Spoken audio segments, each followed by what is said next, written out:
மகாபெரிவாழணும். ஸ்ரீ லலிதா ரகசியசகஸ்ரநாமத்தில் வாக்தேவதைகள் அம்பிகையின் நாமங்களாக சொல்லிக்கொண்டு அவள் நமக்கு எப்படியெல்லாம் அனுகிரகம் செய்து கொண்டு வருகிறாள் அப்படின்னு பார்த்தோம்.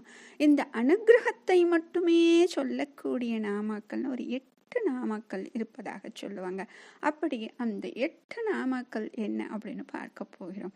ஓம் பாபாரண்யதவானலாயை நமः. ஓம் பாபாரண்யதவானலாயை நமः. இதில் நம்மளுக்கு தெரிஞ்ச வார்த்தைகள் எப்படின்னா ஆரண்யம் அப்படிங்கிறது தெரியுது, பாபம் அப்படின்னு தெரியுது.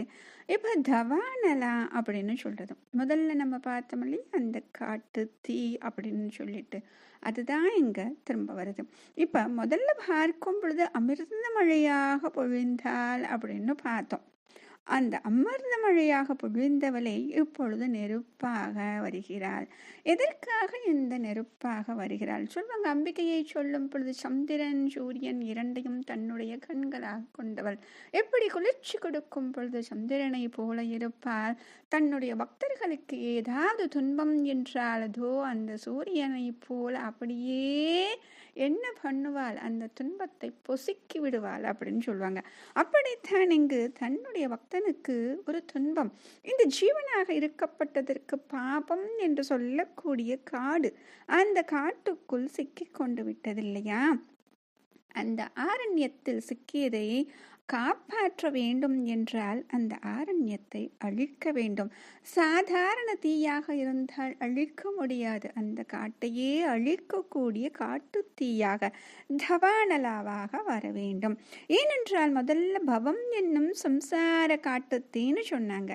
அதிலிருந்து நம்மை காப்பாற்றுவதற்காக அவள் வந்தாள். இப்போ அதற்காகத்தான் ஆதிசங்கரருடைய அவதாரமே நிகழ்ந்ததுன்னு சொல்லுவாங்க.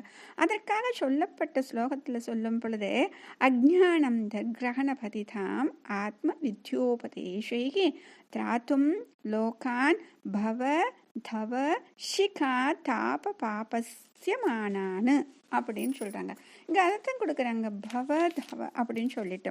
அப்போ அப்படிப்பட்ட காட்டுத்தீயில், அஜ்ஞானம்ங்கிற காட்டுத்தீயில் மாட்டிக்கொண்டு தவிக்கும் மக்களுக்காக சம்பு என்பவர் எப்படி அவதாரம் எடுத்து வந்தார், சங்கரராக அவதாரம் எடுத்து வந்தார். அப்போ இங்கே எது ஆரண்யம் எது காடுவாக இருக்கிறது அப்படின்னா பாபம். அதை அழிக்கணும் அப்படின்னா எப்படி அவள் இருப்பாள்? முதல்ல பார்த்தோம் இல்லையா, நிஷ்பாபா பாபநாசினி அப்படின்னு. இதே லலிதா திருஷ்யத்தில் சொல்லும் பொழுது ஹத்யாதி பாபசமணி அப்படின்னு சொல்றாங்க. இப்படி எல்லா பாபங்களையும் அழிப்பவளாக அவள் இருக்கிறாள். ஆனால் எப்படி அழிப்பது, அதை அழிக்கக்கூடிய ரூபம் எந்த வழியில் அழிக்கிறாள் அப்படிங்கிறது இருக்கு இல்லையா. இது மிகவும் பெரிய காடாக வளர்ந்து விட்டது. இப்போ சின்னதாக இருந்த முளையிலேயே நம்ம கிள்ளி எடுத்துடலாம். ஆனால் அதுவும் நமக்கு எப்போ தெரியுது அப்படின்னா ரொம்ப பெருசாக வளர்ந்த பிறகு. அது எப்படி நமக்கு பெருசாக வளர்ந்த பிறகு தெரியும் அப்படின்னு கேட்டிங்கன்னா, நமக்கு சதா சர்வ காலமும் துன்பம் மட்டும் தான் நம் வாழ்க்கையில் இருக்கிறது அப்படின்னு நம்ம பார்த்துக்கிட்டே இருக்கோம். இந்த ஜென்மத்தில் நமக்கு தெரிஞ்சு எந்த ஒரு பாபமும் நாம் செய்யவில்லையே, எதற்காக இந்த துன்பம் நம்மை வாட்டி எடுக்கிறதுன்னு அப்படின்னு யோசிக்கிறப்ப ஒரே ஒரு விடை தாங்க இருக்கும். போன ஜென்மத்தில் அதுக்கு முன்னாடி எப்போ நம்ம பாவங்கள் செஞ்சோமோ அந்த பாப மூட்டை அப்படியே நிறைய இருக்கு.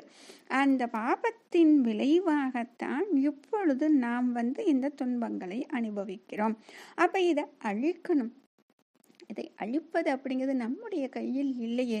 இதோ அவள் இருக்கிறாளே ஜெகன் மாதாவாக, அவள் கருணை வைத்தால் ஒரு நொடி பொழுதில் அழித்து விடுவாள். எப்படிங்கிறது தான் காட்டு தீயாக அப்படின்னு சொல்றாங்க.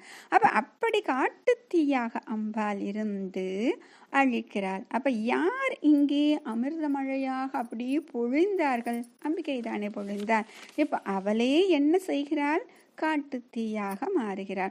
அப்ப எப்படி அவள் இதெல்லாம் செய்வா அப்படின்னா, அவளை நம் மனதுக்குள் வைத்து கொள்ள வேண்டும். அவளுடைய சரணார விந்தங்களை பற்றி கொண்டு தாயே நீயே சரணம், இதிலிருந்து எங்களை விடுவிக்க வேண்டும் அப்படின்னு சொல்லி நம்ம பிரார்த்தனை, இந்த விமோசனம் வேண்டி பிரார்த்தனை செய்தால் பூர்வ ஜென்மா வினைகளை அனைத்தையும் அழிக்கக்கூடியவளாக இருக்கக்கூடிய அவள் நம்முடைய துன்பங்களை தீர்க்கிறாள்.